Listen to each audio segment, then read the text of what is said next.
Okay. Well, when I talked to Debbie about this, she was just talking about, she kind of left it completely up to me how I move forward with this. It's going to have sort of a small business concentration, but, everyone here, has a business or they file personal returns, so it can involve both of that.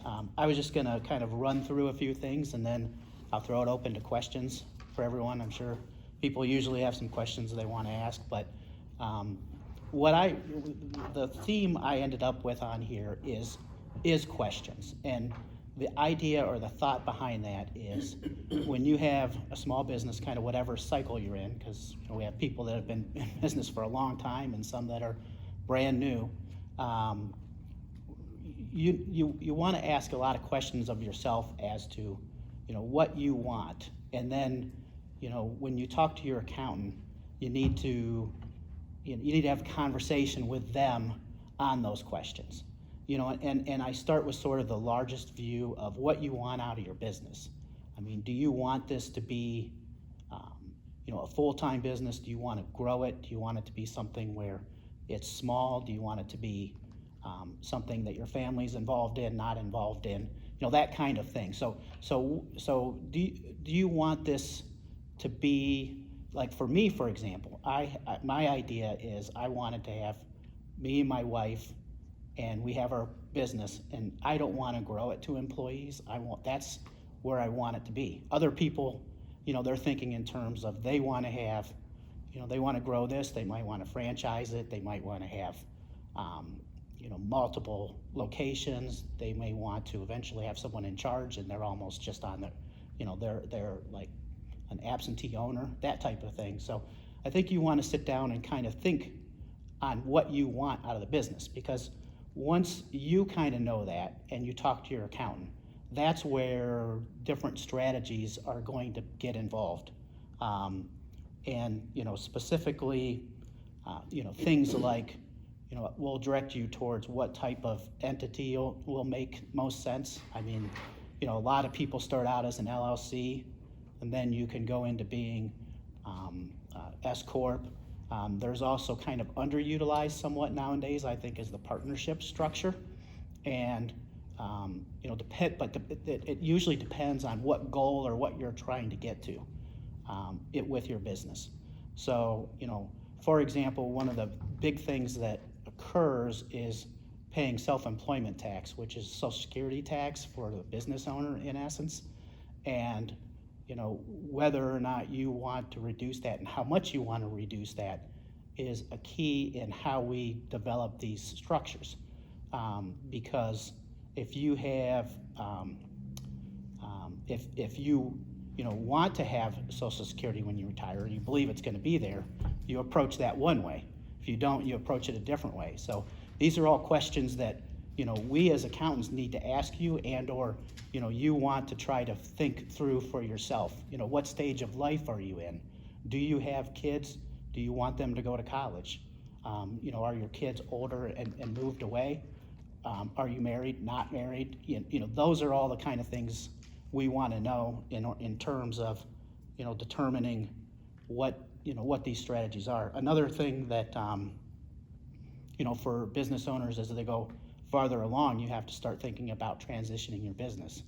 Do you have kids that you want to have involved in that, or do you want to just sell it to somebody, or how do you want that business to continue?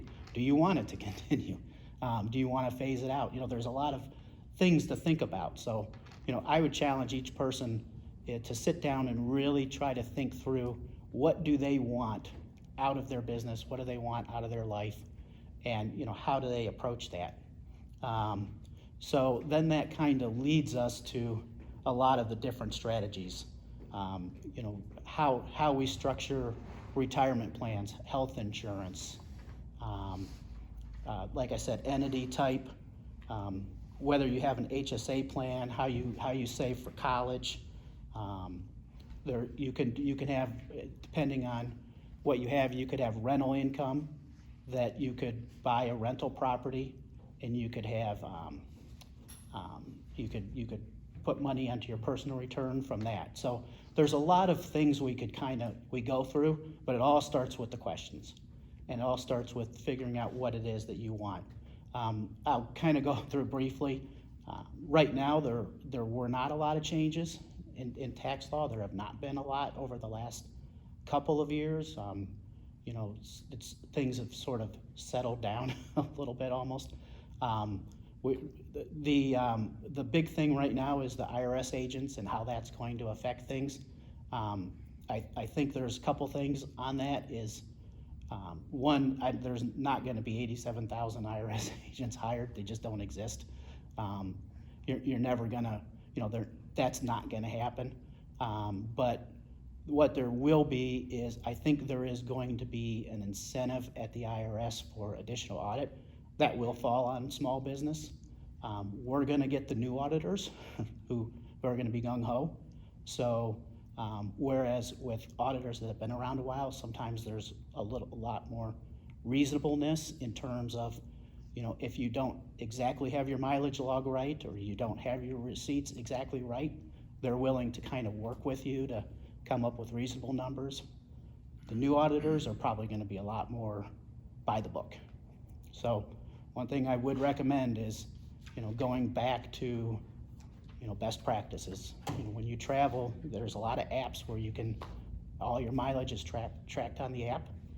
But at the very least, keep a good spreadsheet on it. Make sure you're keeping all your receipts. Take those, and credit card and bank statements are not, those aren't in and of themselves acceptable for an audit. But if you have the receipts from the business, make sure you get the receipt. At the very least, throw it in an envelope so you have it and you can get it if you need it. Canceled checks are something you don't get anymore from the bank. But when you get an audit, they're going to want to see the front and the back of the check. So that might be something where you don't necessarily bother with getting them until you get audited, but then you might need to go to the bank, and there's a charge that's pretty significant anymore for getting all those canceled checks. They may require them.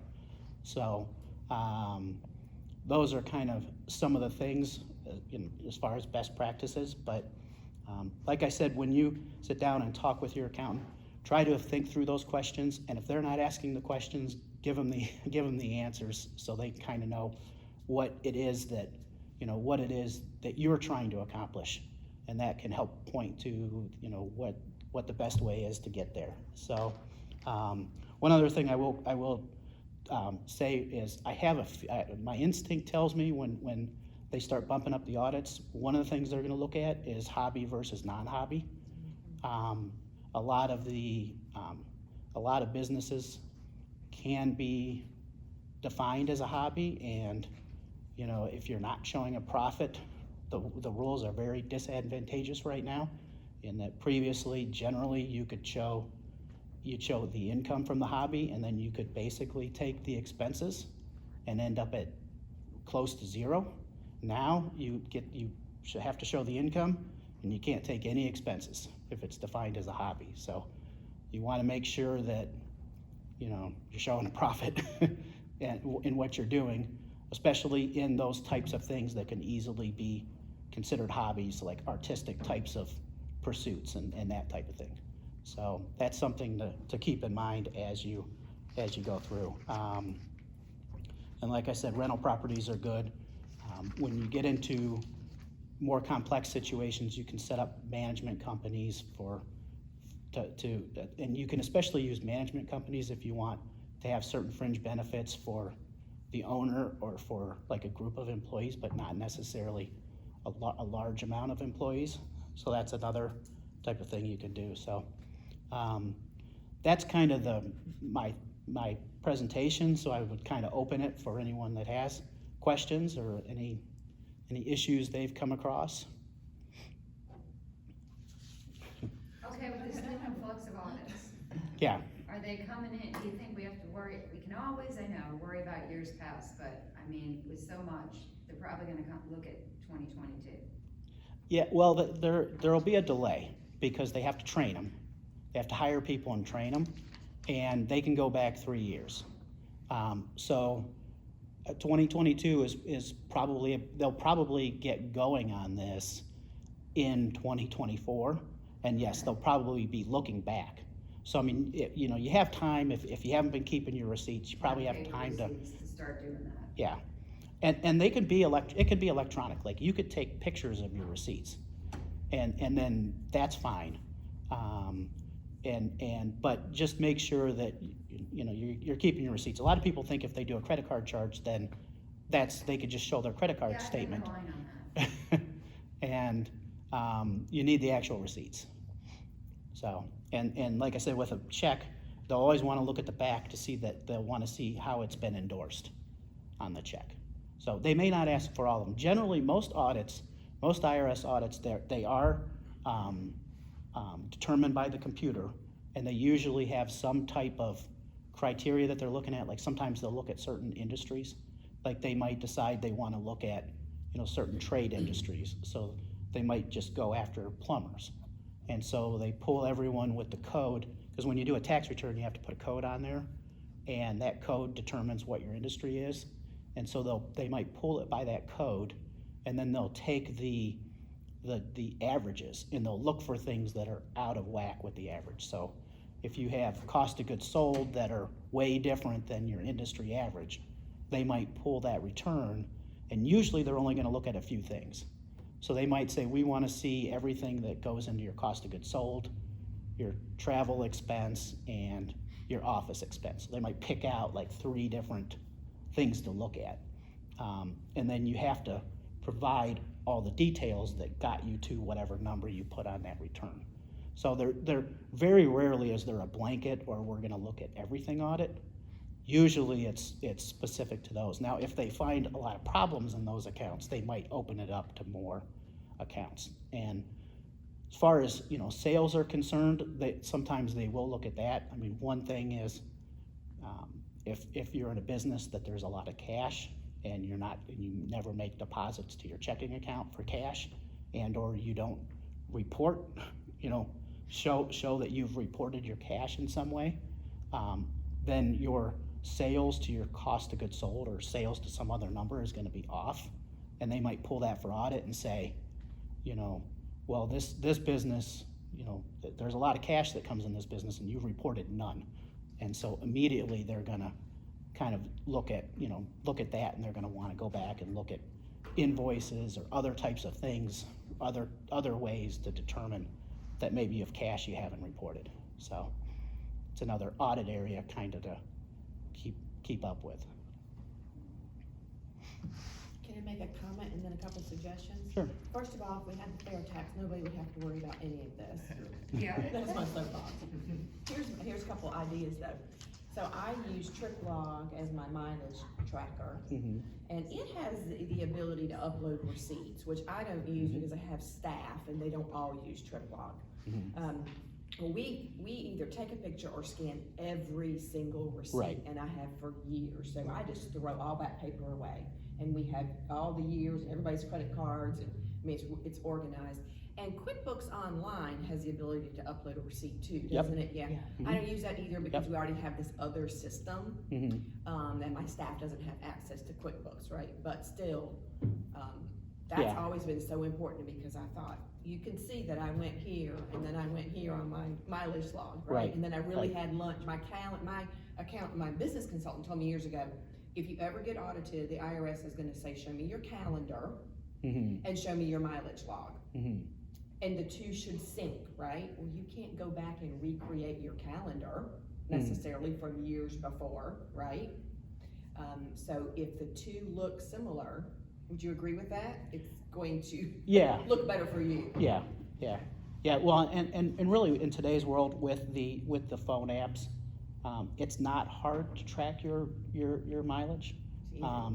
It is something that most of the good ones you do have to pay some, but it's relatively small. I mean, it's usually like $50 a year. Yeah, I pay 25. Something like that. And it's then what they're usually going to do is run in the background. And so then when you go somewhere, it comes up and you can choose business or personal, and then you can put in information on what that trip was. And there probably was more sympathy from the IRS, say 20 years ago on mileage than there is going to be today, because it's much easier to track. But yeah, I agree. There are systems you can put in place for tracking receipts. Sounds like you guys have very good procedures for doing that. What I find is new businesses, small businesses, when they're first starting, are usually so chaotic and they're so worried about a lot of other things that they do let those kind of things slip, and that's okay. But it's just, you want to try to get to those procedures as quick as you can. So. How are nonprofits and for-profit businesses, this is just a general question, I guess, what is the difference as far as how they are treated in regards to audits? Well, nonprofits are going to have a totally different audit regime, and my experience has more been in profit than nonprofit. But I would expect that in nonprofits, they're mainly going to be looking for whether or not there are sort of for-profit activities that aren't properly being reported, and also nonprofits are generally stewards of they receive donations or whatever to make sure that those are being utilized as they say. So if someone gives a contribution, that money actually ends up going to what the donor wants it or expects it to go to. So I think obviously nonprofits do not have a profit motive, kind of by definition. So, so as far as receipts, I guess another thing they would probably be looking at is making sure that those that are running it aren't funneling money to themselves or paying unreasonable,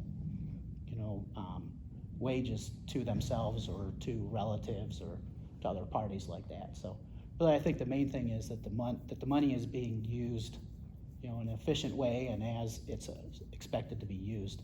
So I've never been involved with a nonprofit audit, but those would be the areas I think is what they would concentrate on, and I would think they would have a completely different group that would do it. That would be their specific job. But on some of the things, I think it would be the same. I think you still have to have receipts. I think you'd still have to have documentation for what you're doing and why you're presenting that money the way it is.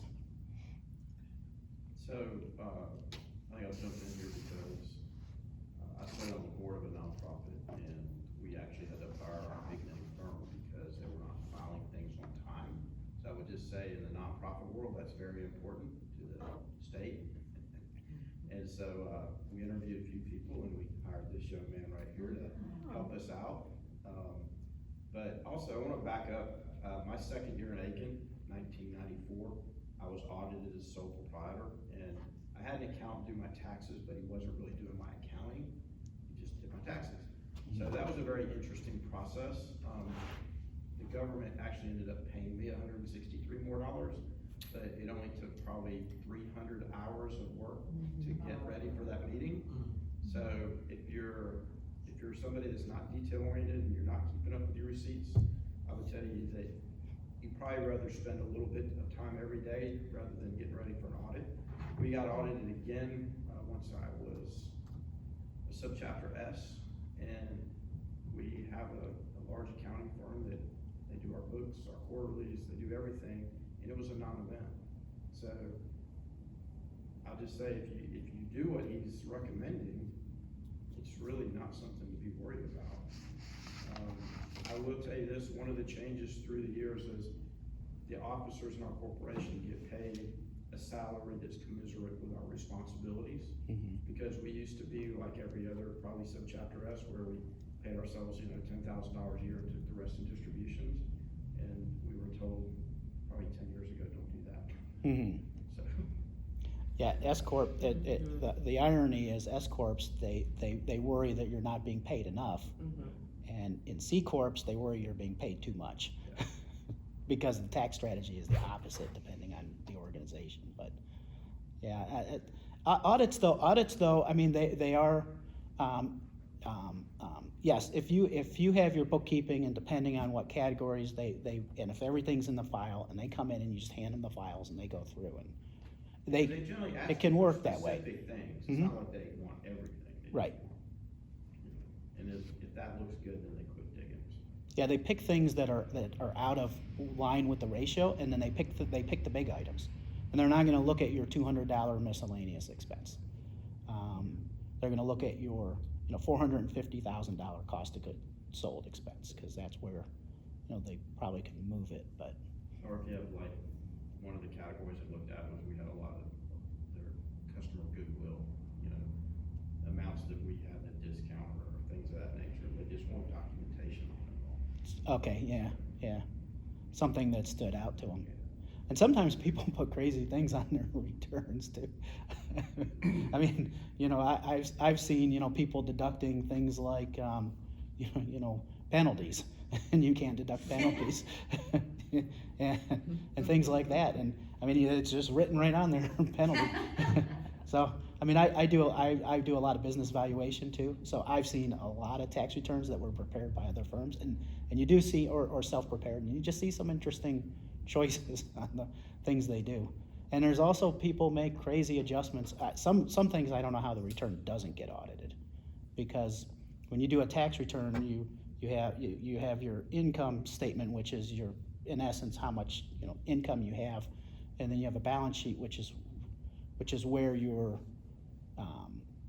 company stands in a given day, and there's through the way that accounting works is those kind of have to match out, and if they don't, that means there's some error somewhere that you have to find, and a lot of times they'll just push through the errors, and there'll be large $200,000 adjustments or things like that.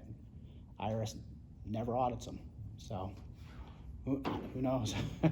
So there's a lot of weird things that happen out there, but yeah, best practices in the beginning are good.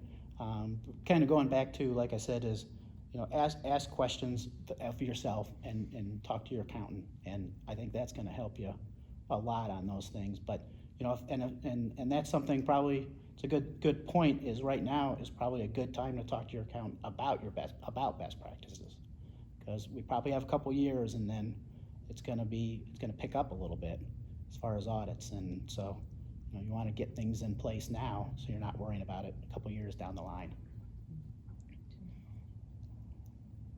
Yeah, I was gonna piggyback on something Don said about $10,000 salary and the rest in distributions, and as an owner of a company, you can kind of do what you want to do, right? But I've always been told the IRS asks you to take a reasonable salary. That's right. And who is to determine reasonable? That has a lot to do about your revenue and your expenses, right? Mm-hmm. So I've adjusted mine through the years, and I just dropped mine some, and I'm taking more distributions, because really I think I was taking too much in payroll itself, right, and hurting myself from a tax perspective. But I've always been really diligent about, am I doing it the right way to not create a flag, but also pay myself for the hard work that I do, right? Right, and that's an interesting. I mean, I think that your point is interesting, because there is the reasonable, that's the idea, is it's reasonable, but it is also tied to profit. There was a case a few years ago where the IRS tried to go after an S corp that was losing money, $20,000 a year, say, or whatever, and saying that person should have been paying themselves a wage of $50,000 for the work they did to create a $70,000 loss, but $50,000 of self-employment tax, and the IRS lost the case. So I think that's now introduced as a pretty clear concept that it's not just reasonable wages, it also has to be tied to the profit of the company. So you can in a bad year adjust your wages down, and say, I didn't pay myself any wages this year, and the company lost $5,000 in that year, and they're not going to come after you for that, $50,000 or whatever they think you should be paid. Some of the things I do is, especially on S corps, if you have employees, sometimes I'll tie like % of revenue generated by the owner, and I'll pay them that way. That's sometimes a good way you can do it. But you can sit down and you can look at that. A lot of them, they have a number, and they're pretty steady from year to year, and they pay themselves, whether it's 50 or 80 or 120 or whatever their number is, and just each year, as long as you're kind of a very steady company, you could probably just establish a number and you feel pretty good about it. There are websites, there's BLS, which is Bureau of Labor Statistics, and that gives you a lot of good information on wages by, both by code of the company and by the duties that you have. And so you can go there and you can print out, you know, and you can get it gets into state, it gets into, sometimes it gets into regions, and you can really get a lot of details. So you can use that website to come up with a reasonable wage. And reasonable wage is needed for S Corp mainly. It's not needed for a Schedule C because the owner of a Schedule C cannot take wages. Everything they do is an owner draw, so any money you pull out is an owner draw, and everything is taxed, self-employment tax. So mainly S Corp is where you see it. And you do see it in C Corps, which C Corps are the larger, that's what there used to be, and it's all the larger companies are C Corps, and they're treated differently. They're the ones with the double taxation where you actually have to pay a dividend to get the money out. But in the small business world, you just don't see many C Corps. So, like I said, you have to look at wages there, but the problem is people pay more wages, too much in wages, not that they don't pay enough, like with an S Corp. So, generally the IRS on an S Corp is going to assume you paid too little wage. They generally don't care if you paid too much. Because they want that Social Security tax. That's right. That's where the S Corp is, because the distributions from an S Corp are not taxed on Social Security and Medicare. What I found interesting when Stephen and I spoke yesterday was, once you go to an S Corp, you can't just go back. You can't just go on and off, and like this year I'm filing as an S Corp, and now this year I'm gonna go back to an LLC. You can't do that.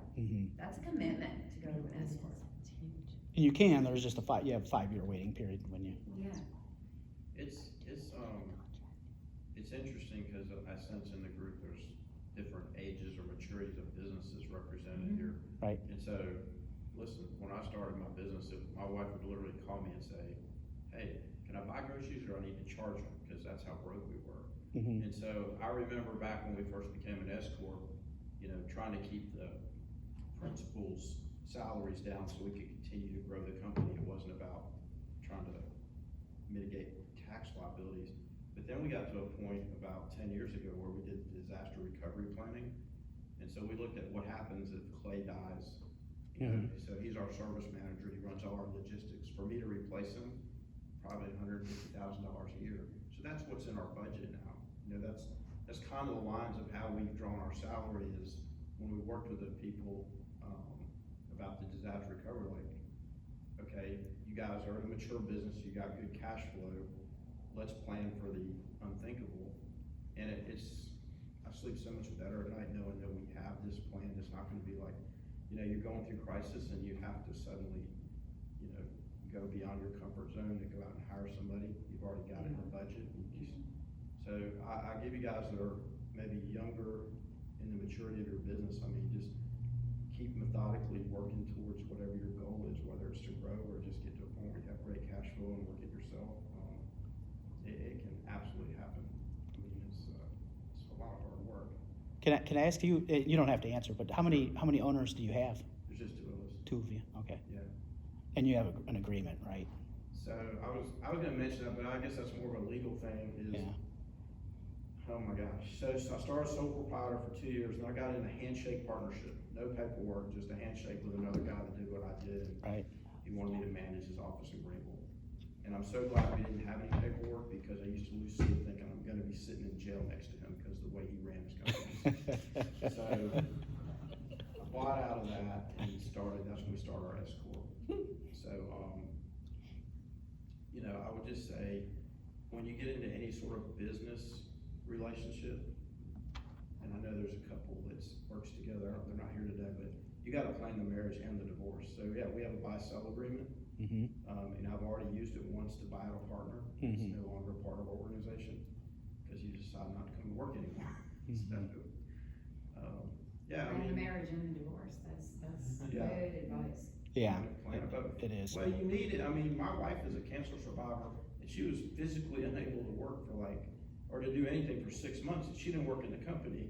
So guess what? I became the house dad, I became everything, and my business partner said, you know, he didn't, at the time, it was different than the guy now, and I just said, I gotta take a leave of absence, pay me if you can, but I gotta take care of my family, and I literally was not at work for 6 months, and, you know, so there's been exceptions through the years where the buy-sell agreement says if you don't show up for work for 12 weeks, or you fail to work X number of weeks per year, then the other guy has the right to buy you out, but it also goes into, you know, if you get divorced, I don't want your wife as my business partner, and Right. all kinds of things, so, yeah, but that's something you work with your accountant and your attorney on. Yeah, and with my business valuation hat, I've seen a lot of agreements, buy-sell agreements, and take the time and find a good lawyer and make sure that it's well-written as well as you can, because they can be poorly written, and it does cause issues. Spend the money on a good lawyer and get a good agreement. To that point where you have people working for you, you owe it to your company to have some sort of disaster recovery plan as well. I mean, if the lady who places all the orders and does all the billing suddenly never comes to work again, who else knows how to do that? Who knows the password to the bank account? You know, those kinds of things. Yeah, and controls. Another thing you would get into when you get into, as soon as you have employees or you get into anything else, is your internal controls. Because as you see in the world of fraud, it's always the person that you trust the most who ends up being, you know, the one that committed the fraud. You know, that's another good conversation to have. Like I said, when you have employees or when you have another owner, that make sure you learn from your, you learn how to develop those controls. You know, one person signs checks, another one, opens the mail, those types of things. You want to think in those terms. It's not like fraud happens everywhere, or it's, common. It's not common, but it does happen, and, someone who's good at it can siphon off 10, 20, 30,000 out of a, business that's, gross is $1 million, so pretty easily, and if you don't have those controls, they won't ever get caught. So. Vacation, that's a good. That's why they never go on vacation. Yeah, that's a red flag if people won't go on vacation.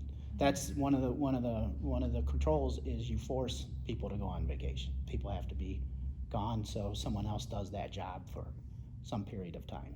So, I used to meet with another group in Aiken that Andrew Sodders kind of headed up, and one of the things, and I'll just share with you guys my feelings on this. If you have an employee that steals from you, you need to press charges, because those people end up just going on and burning the next business owner. And I mean, and most people do not. Most people do not. That's what we discussed. I mean, there's a very well-known story of Satcher Ford and a lady that stole a ton of money from them over a short period of time. Guess what? It wasn't the first time she'd done that. But, because when you run a background check, if nothing comes back, you assume somebody's a good person. Right. Because we want to believe that. But having a business group saying, hey, what about this person too, and beware of this one, there's more that happens than we think. There's a lot of theft. And another, it just reminded me, in what I do, we have to do sled checks, we have to do background checks. Well, if somebody works for me and somehow abused a child, and I fire that person, I have to make a report, because that has to go on their, to protect the other child. And so that's my business. What I'm hearing is that, for-profit organizations, you have to your business is your income, and you have to protect it as I have to protect the next child. And that's where the importance is, you have to file charges, To get an insurance plug on something he mentioned too about having an employee that having to replace them would be $150,000. They also have a key person insurance policy for life. Yeah. I've written a few of those for attorneys in the past. say if they own an office on their own, and they're the only attorney, they got all these people working for them on staff, if they were to pass, what do all those people do for work kind of thing, so there is that option too. Yeah, a lot of the buy-sell agreements, you have the insurance as a part of as an element of that, life insurance That's right. can play into that too, so. But that's where definitely you get in touch with the lawyer and a good lawyer and you sit down and really talk the issues through. And there's probably all kinds of questions here too. I mean, these are the same types of things you would want to discuss with them. You know, what are your goals? You know, how do each of you, because a lot of times you'll have, I don't know what your ages are, but if they're, a lot of times they're vastly different. And so the goal of one owner is quite a bit different than the goal of the other owner. So how do you navigate that? How do you manage that? You know, in terms of life cycle of the business, and then also, you know, how do you transfer that? Then you've got to transfer that business, say, from the older owner to the younger owner, and how is that paid for? And is that going to work for? Because a lot of times the younger owner doesn't necessarily have the cash flow to do that, and the older owner has a specific lifestyle they want to live, and how do you get those two to meet? So better to plan that stuff 5, 10, 15 years before it comes into play than to walk in one day and say, I'm heading to the beach, where's my money? Are you seeing a change in that particular behavior? Because obviously we get notices all the time of name changes for our clients, and we're not seeing a lot of transitions happening within the organization anymore. It's usually a merger, acquisition. Are you still seeing a lot of things being passed down internally? You mean different as opposed to what it was, say, 5, 10, 15 years ago? Yeah, I was thinking probably 15 or 20 years ago. No, I mean, you know, my experience on that more is in Cleveland, so I don't know if it's a little different or not, but I still see quite a few internal transitions. And still quite a few, you know, passing from a father to a son or mother to daughter or whatever combination. You know, that's another area where you get into some interesting issues that I found is, like I had one where the father was retiring and the son was taking over. And he also had 3 other children. So now you get into estate planning for that, because one child is getting a business and maybe paying some amount for it. Is that the market amount? It's usually not market rate. It's usually what the father or the owner needs in order to live their retirement. So it could be more than the company's worth. It could be less. But then you also have to think then at some point those other children didn't share in that, and how do you handle your estate in order to take those kind of things into account? And then the other thing that goes with that is obviously the one who's taking over the business is going to say, well, yeah, I mean, I got this, but I also worked a lot to get it too. So how does that go into account? So those are a lot of things to think about when you're doing that. So I haven't felt a change. I mean, I'm trying to think if it's occurred kind of gradually and I didn't notice it, but not that I've really seen. I think it may just be the type of business that a lot of the doctors groups have gotten bought up by the hospitals. Doctors groups, yes. And yeah. a lot of other companies that have good recurring monthly revenues have been bought up by capital equity groups. Mm-hmm. So, I mean, those are just some of the transitions I'm familiar with. I've in doctors groups. In Cleveland, which, you know, probably down here in Cleveland, there's 2. There's University and Cleveland Clinic, and they bought everybody. They went through and they bought there's basically no private groups anymore. They're all associated with one or the other. So that's probably a nationwide, you know, occurrence for whatever reason. I guess I don't know what the internal dynamics are that cause that to occur, but that's what they did. They went in over the last 15 years and just bought everybody. Yeah, that's been happening around here too. Corporate taking over. I'm sorry? Corporate taking over. Corporate taking over. Yeah, I'm a small business. I like small business. I'm a fan of you know, independent, and so it's not a trend that I really think is beneficial in the long run, but. That's a much kinder way of putting it. Can I throw a question out? I don't know about what Yeah. we're doing time-wise and stuff, but, just a couple of, well, my first thought is, like, when you're talking about, like, recovery from disaster, or whatever, that kind of thing. I have I call it my If I Die notebook. Mhm. It's kind of a good thing to have for everybody, cause it's got personal stuff, all accounts, account numbers, all that kind of stuff, but then also on the business side, this is like my wife, here's the notebook, this is where you go if I drop dead, lets her know, here's the lawyer, here's the accountant, here's, these people, contact them, so have something like that, keep it updated. My other question is, and we've talked, but, I'm looking forward to selling my business, every year, 1 year closer. And I've heard about, like, I think I know who's gonna buy it, but having a life insurance policy, I just remember hearing this at one point, I don't even know if it's worth it, and I don't know even now, but a life insurance policy in that person's name, so if I drop dead today, they would have that money, but they would turn around and put that money to buy the business from my wife kind of thing, or something like that, is that? Well, in the business, you can be the one that's insured. You said in that person's name, but you mean on you. Well, yeah. Yeah. He owns a policy in your name, Yes. Oh, right?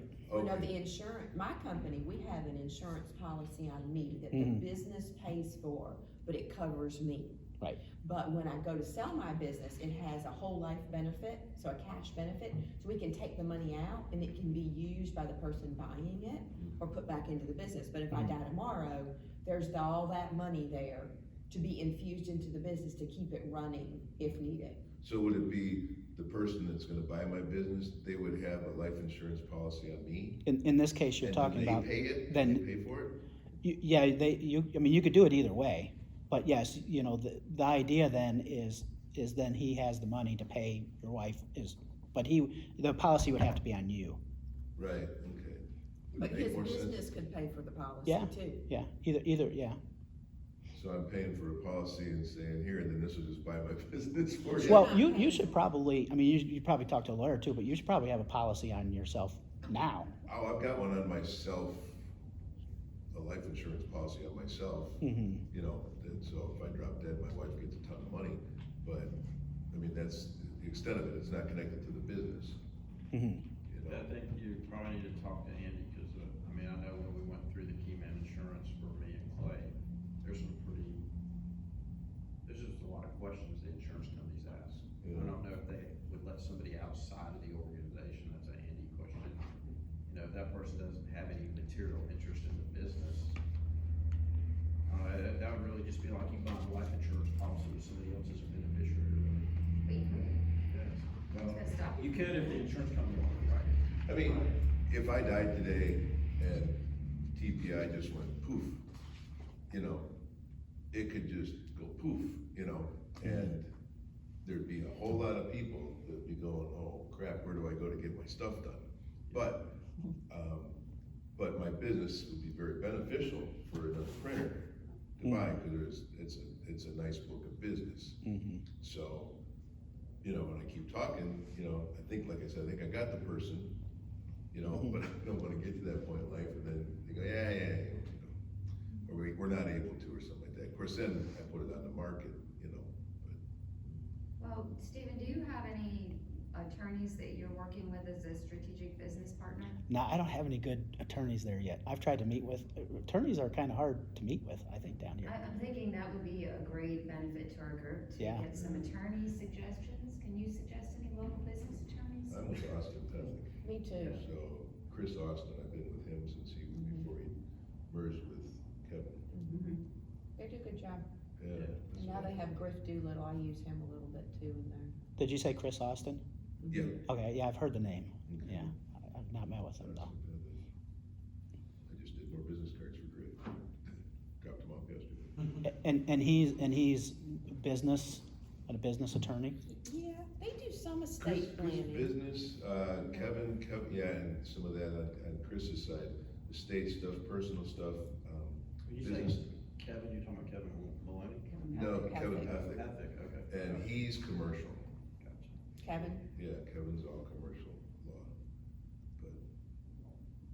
Well, it would be helpful to the I group was say, to get an attorney in if I here. could get them in here, in the group, or even just to talk to us. What does Kevin Maloney specialize in? Well, no, I mean, I use, Smith Massey Brody, but that's, cause that's who everybody told me to use when I moved to town. And, Ray does my personal stuff and Brad does our corporate stuff. But that may not be the best, I mean, we're all getting retirement age, so it may be better to start with somebody a little younger. I have a contact, Brian King in Augusta, and he does Oh, a yeah. lot with the chamber over there too, he might be willing to come speak. Brian has a lot of practical business experience. Maybe ask if he would be willing to come over and speak. Yeah, I I'll know ask he him. would, Mhm. yeah. You That gonna could be call our him? topic for next month, or next meeting. Brian King. Brian King, yeah. Okay, thank you, Krista. Well, that was essentially what I was gonna say, is like, let's throw out some topics of discussion that we'd like to see coming up in the next meetings going forward. Stephen, thank you. I think Thank we you. sit here for like 7